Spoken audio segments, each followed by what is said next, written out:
Hello and welcome to Business Today Television. I am Siddharth Zarabi and you're watching Easynomics. On today's show, we focus on inflation, but from a slightly different perspective. Remember viewers, inflation has risen to a 15-month high of 7.4% in July. And this was not expected in some ways, although a lot of economists were talking about. And the government, apart from the RBI, which has been on a tightening curve in the recent past, the government has taken several steps to tame this price rise. And among those supply side measures, including releasing additional cereal stocks from the reserves, managing the import-export of various food commodities, including pulses, basically to ensure that supplies in India don't get impacted, and even restrictions on the exports of rice and sugar. The Department of Economic Affairs in its July monthly economic review report had indicated that there is uneasiness in food inflation and it is likely to subside in some time. To discuss what is happening with regard to this specific component of inflation, which is food products, I am joined by two eminent guests, Vijay Sardana, agricultural economist, and Binod, Anand, member of the MSP committee of the Government of India. Thank you very much for joining in. This is not a macro discussion on inflation and the numbers. Like I said, viewers, and before I go to my guests, I just want to bring up a couple of charts to set the context of what we are going to discuss on today's Easynomics show.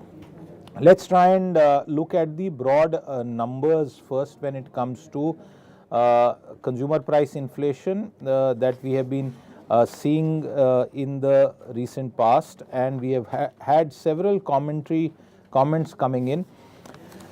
Look at tomato prices. Just as an example, if we can bring up the tomato prices that we have seen from March to August and the kind of movements we have seen. 31st March, the price per kilo that was estimated was at 23, you can see that, and it went up to 30, 21, 80, and then this huge sudden spike in July, and within a matter of 3 weeks, it's now pegged at around 68 rupees. Let's bring up onions also along with this, because tomatoes add a umami taste to the food, but onions can bring tears to your eyes, especially if those onions are expensive. And look at the trend there, 25 to 37, far more moderate prices have remained range bound in the first 3 odd months before they have gone up, and gone up pretty significantly. It's roughly a 12 rupee rise on a base price of 25. So a significant increase that we can see, nearer 50%. If you look at the components of the consumer price index and the weights that are assigned to different inputs, food and beverages accounts for close to 46%, fuel for another 6.8%, and core inflation 47.3%. The reason I am bringing this up is so that we understand what really is happening on inflation. And I want to come to Vijay first for a quick sort of assessment of the last couple of months. While the monetary side in terms of the response to inflation has been underway for several quarters now, Vijay Sardana, what is in your assessment the response of the fiscal side, the administrative side, the government, as far as inflation control is concerned?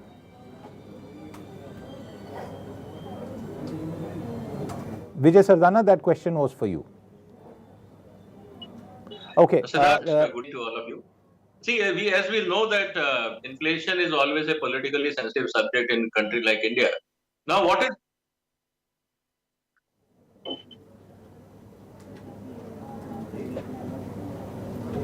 Go ahead. Okay, let's try and fix that connection with Vijay. I'll request my colleagues to try and get him back up without the audio troubles. Binod, Anand, the debate is also about what is happening as far as the remuneration to farmers is concerned. What's your own sense at this stage about onion, tomato, rice, wheat was restricted earlier on? As far as inflation is concerned, what really is happening on the ground? You see, the major reason what is on the card at this moment is the state elections, and there are a few players who are doing hoarding, and that is a primary reason. So hoarding is a primary reason. The demand supply is not that much alarming.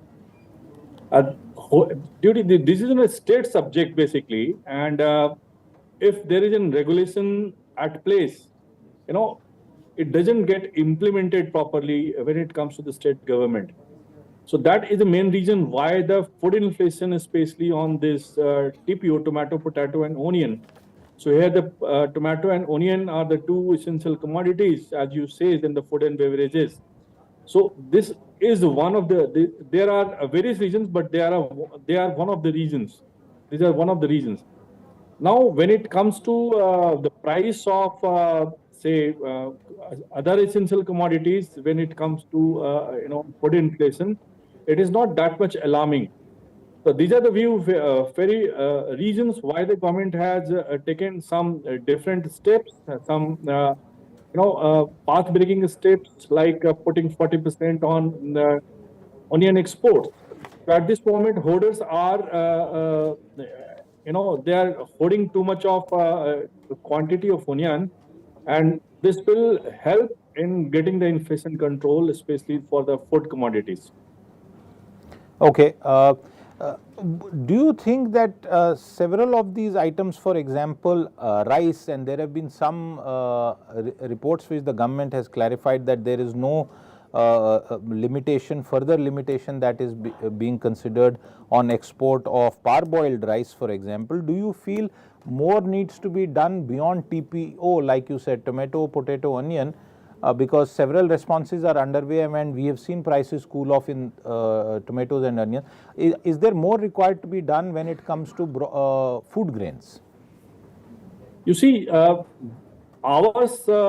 policy of this current government is more towards making the value chain democratic. If you will help only exporters in exporting of commodities to the various countries, especially the Africa, right? The parboiled rice, basically, if you see the data, it is not the NAFTA region, but it is in the African region, the export quantity was too high. And they are not the people who are consuming the rice. So there a rotation takes place. So the exporters export it to some African nation, and from there it is getting exported to the different developed countries. I have a question, and that question is related to this, that it is not sustainable to export too much of rice. When we are exporting, the benefits should go to the farmers. And if it is not going, there must be some system through which farmers can be into this value chain. So that is how the food security and rice export they're intertwined basically. So that's why this kind of steps has been taken of parboiled rice and what we have seen in the month of July. And I think this should continue for quite some time. Okay. Vijay, Sardana, coming to you to offer your assessment of what's happening on the ground as far as several of these food items are concerned. Binod made the point about TPO and the inflation that we have seen and the steps to control that, tomato, potato and onion. But broader situation as far as rice, wheat, sugar and other items are concerned. Vijay, what's your own reading? Siddharth, it's an important issue because there are 2-3 ways to look at it. Number one, our domestic requirements because of uncertain weather conditions, not only this month because of excessive rain and flooding in many parts of the country, but also we have seen the uncertainty of climate change impact when it comes to yield of crops like wheat. So, and what is important for us, we have to always keep in mind that we are a country with almost 1.4 billion population. Any shortage in any of the commodity, if tomorrow you go back to the international market to source, there will not be any supplier whatsoever. So it is very important that in the interest of food security, Government of India has to take certain measures. Yes, some traders and some people may feel upset because they lose the opportunity to make money, but it is a trade-off between a food security of India, a food security supported, or on the other side, trade interest. So Government of India has to think around these two vital parameters, that what is more important. As we all know that today prices of tomatoes are coming down. Now, on the other side, onion is going up. My anticipation is that maybe as we are approaching the festival season, pulses may also rise further. All those factors will always be there because of two simple reasons. One, look at the productivity in our crops on an average in this country in last 15, 20 years. We have not given due attention to the agriculture research. We may say that we have published thousands of research papers, but we have not delivered any variety which is appreciated and adopted by the farmers. So research which is not adopted by the farmer, I do not call it a research, I can call it just an attempt towards research. This is where one has to look at it, that we are not giving enough focus. Look at what we have done in ISRO. Government has given due attention, due focus, due publicity, due resource support, and we have today a whole lot of development in the area of research and other related technologies in the space. But when it comes to agriculture, what we are doing is we are creating number of universities. Right. Resources per university is going down. So Right. the total money is going only in administrative work, no focus on the research, and the quality of research is not checked. It is only an internal inbreeding program that I create as variety. Another committee of scientists approves it, and we claim we have released a variety. Farmer never bothers to adopt them because they Right. don't perform on the ground. Right. These are the areas where we need serious thinking, because as time is passing by, these situations, these crises will become more acute. Think of that, we are talking about 140 crore people. You cannot depend on international market. One more point, Vijay and Binod, Anand, in response to my specific questions as to why these price spikes were taking place, said that there is an element of hoarding going on, and as we enter state election season, this is a headline that will keep sort of flaring up. How serious is the issue of hoarding, and is enough not being done to control malicious hoarding really? See, look at what hoarding is all about. Now, there are two ways to look at it. First, non-perishable, on the other side, perishable. How long you will hoard a perishable product? Now, look into the ground reality of availability of storage itself. Total available storage area in the country is something about 84 to 90 million tons. Now, total production of food grain in India is almost 300 million tons. When you will hoard, anyway, your all godowns, even if you fill, there is enough surplus to handle it. One side we blame that we are not able to store onions and potatoes, and then we say there is a hoarding going on. So I think we have to understand the ground reality. As far as cold storages are concerned, every green vegetable, how long you can store tomatoes? How long you can store onions? Yes, in case of potatoes, you have developed a technology by which you can store it for 6 to 8 months, 10 months. But in other crops, I was establishing cold chains. I can tell you very clearly, it doesn't make sense, because it becomes too expensive to run a cold chain in India and store a green vegetable or a perishable vegetable for more than a month. Because every day your cost of running cold storage is so high, then there is a new crop keeps coming. So fresh will sell at 20 rupees a kg, for example. Can you go to the market and say that this is a cold store crop, now buy at 40 rupees? It is not possible. So it is just a buffering. Number two, we don't have enough storage facility. Those who are doing hoarding for a country where country is producing 300 million tons of vegetables and fruits, how much you will hold? Even if you hold 10 million ton, it is hardly 3% of total production. So this does not make any logic because we don't have storage places. And who will take a risk of hoarding? Siddharth, about the speculators and hoarders, how long they can hold.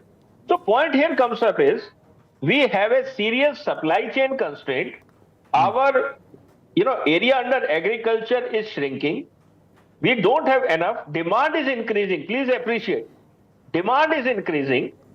Then there is a natural calamity which is destabilizing your supply chain. It is a cumulative effect. And then obviously, look at what we are talking today. We are talking of 200 rupees a kg tomatoes in Delhi. How much farmer was getting? Farmer was getting same 20, 30, 40 rupees. Initially, when I was paying 150, 100, 200 in Delhi. Where this money is going, the middlemen, the inefficiency in supply chain has to be fixed, which needs reforms in agriculture by state governments. Nobody is doing it, and that is where the problem is.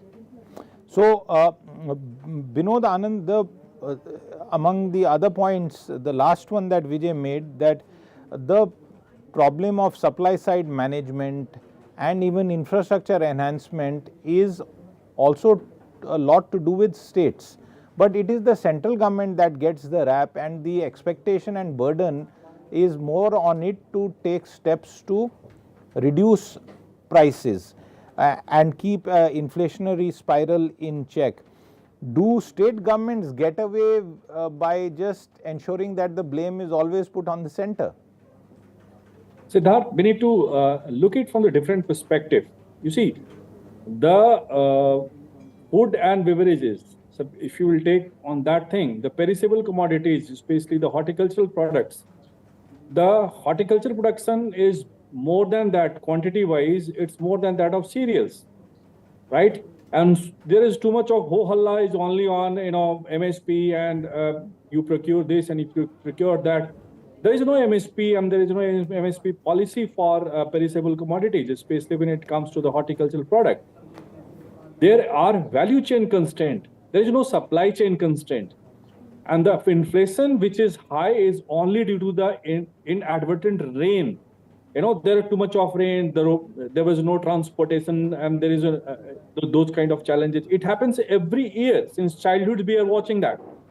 So it is the whole value chain which is in the hand of farmers. The value chain is in the hand of truckers association. The value chain is in the hand of the business groups. The value chain is in the hand of the middlemen. Basically, we say those who own the value chain. My concern is that there must be some system. See, I will give you some examples, some sharp examples, which will be helpful for the audience and for the country as such. We are working on that. USA has in 1929 PACA Act, PACA Act. It's a prevention of perishable commodities act. So there the policies are different. We are not having much planning about what to produce, how to produce, where to produce, and that's how the whole issue comes in. So it's a policy level challenge, and it cannot everything cannot be resolved in 1 year or 2 or 10 years. It will take time. The crop policy and the crop pattern changing, it will take time. Now there is a question that who holds it? Gentlemen, we need to think in this way. Go to the Azadpur Mandi, there are more than 50, cold storage. Who owns those cold storage? We do not know. Those cold storage are on the different names. And the people who are utilizing the facility of what is the requirement of cold storage at the gate of Azadpur Mandi, and what is the requirement of cold storage at Okhla Mandi? So these questions we need to ask ourselves. In Delhi, there are so many places where the hoarding, there are the hoarding angles and hoarding point. So there is a concert, there is a absolute, you can say, cartel which works on that. Another example I will give you, Siddharth. There is no database of export buyers list. Suppose a farmers producer organization, a BR, and say in any cooperatives or any club of farmers, we want to do some exporting of the food and beverages or any other commodities. There is not a single place where we can find out the buyers list, who are the buyers in USA, who are the buyers in Africa, who are the buyers in UAE. So fair point. It is not been given. So the whole value chain is not friendly. Whole value chain is not democratic, and it is no. So export. what the point? No. So what is the point that you are making? That the recent spiral is to blame on hoarding and unscrupulous traders who want to create artificial shortages and benefit from the price spikes? Is that what you are saying? Yes, very much. With all data, which farmer is having onion at this moment? Why should we worried about the farmers at this moment? It is the exporters over whom which the levy is being raised, because they are holding it. They are not exporting of the commodity is beneficial for them. We want that that commodity we don't want to import at the same time and export at the same time. We want to stabilize our market, and that is why we have taken this step. So I think there is too much of worry about these things. There are an organized chain of hoarders, and there are too much of firms who are into the supply chain. I can go on and take on those names, but I don't want to take this at this moment. There is an organized effort in hiking this price, bringing the inflation, especially the food inflation. And these are the commodities which are linked with a grassroots. The people, me and you, eat tomato and onion. We don't not forget the kiwi and oranges and apples. So that is how it is getting affected, and the inflation is an artificial one. I am very much sure within 15 days, 20 days, it will go down. Or else even the food and beverages would not have much component, not to be much, bone of contention or bone of worry about, all these efforts. Vijay Sardana, if you do just anecdotal checks and try and figure out, is the farmer being benefited due to the price spikes? And you will also agree with me that it doesn't actually lead to any major benefits, at least not for a vast majority of farmers. There were, of course, stories and a headline that a tomato farmer made a killing, but I think that's an exception. Not all farmers benefit from such spikes because they do not control trading. Trading is in the hands of a different set of people, and many of them are known to have set prices or coordinated their decision making to ensure that prices remain elevated. Isn't that also real, Vijay Sardana? Siddharth is a very important point, and we have to appreciate that whoever deals with the consumers always make money, not the producer. And unfortunately, we have kept a law in this country where we have prevented farmers from dealing with the actual consumers. And this itself is a cartel. Because as you and me, when we are spending our money to buy vegetables or fruits or any agro commodities, how much money goes as our consumer spending goes to the farmer? So all the legal system, all the administrative system is basically protecting and promoting middlemen and discouraging consumer-farmer interface. And that is why on the one side, farmer is suffering because he is not getting the fair price. On the other side, consumer is suffering because he is paying excessive cost to the raw material or food he is buying. And all the legal system is basically promoting, supporting the government-supported cartels. Let me use the clear word on this. All cartels in India are promoted and supported by state governments because agriculture is a state subject. That is a reality today. Otherwise, tell me, in every trade, producer has... Okay, we seem to have a bad connection again with Vijay Sardana. Just a quick final wrap-up question with you, Binod. While we have discussed the politics of the situation and how there could be some people using the recent climate-induced supply shocks, disruptions to make a extra buck, the broader question is also to do with some of the more fundamental reforms that our agriculture chain needs, the entire chain. Do you see scope between now and at least maybe next few months that there could be some lessons learned from the most recent price spikes and longer term sustainable steps be implemented to improve the situation? Siddharth, there is no short-term solution for this, except we have to create some feasible e-commerce portal, what the Small Farmers Agribusiness Consortium and other governmental portals through ONDC platform is being done, especially the ENAM, SFAC, and through ONDC, whatever the trade is taking place. If we can, go on and on with this, it will really help in short term. You see, for the longer term, we are going to invest in warehousing. The world's largest investment is going to be on warehousing. There are going to be, still there are 60,000 packs. There could be in coming time, it will be 3 lakh packs. And all packs, or else a cluster of packs will have a very smart warehouse where the quantities can be stored. Those packs would be all traceable, blockchain connected. It will be all the all-time high, high-tech things would be there, so that the stockpiling and the kind of what you see at this moment, the hoarding would not, go hand in hand. And that's how the things can be covered without a huge investment in warehousing, especially connected with supply chain, the end of the, the supply end, with the blockchain technology, with the use of AI and all the digital sacks and all those things, what we are planning for, that is going to help in the longer term. In the short term, certainly e-commerce is one way. The way we have done in UPI, there could be other innovations which are taking place. And you can check, SFAC is doing very good when it comes to connecting farmers with the consumers through ONDC platform. So these are the few solutions, Siddharth, which is coming in my mind at this moment. Absolutely.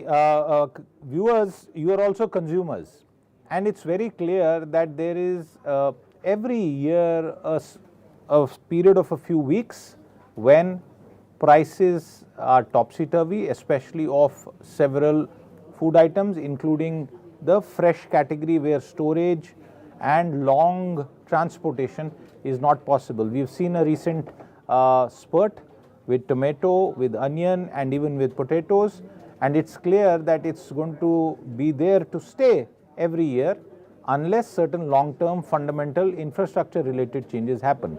While a lot has been done, much more needs to be done, but the big burning question, does the farmer of India, the Annadata, the producer, ever stand to benefit?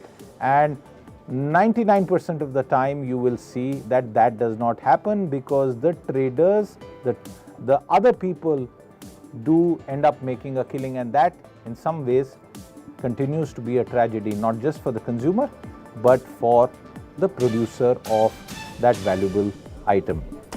Vijay, Sardana, Binod, Anand, thank you very much for your time with us today on this episode of Easynomics. We'll be back with more. Until then, do stay tuned in. Do like, share and subscribe to Business Today Television. I'll see you again. Until then, goodbye.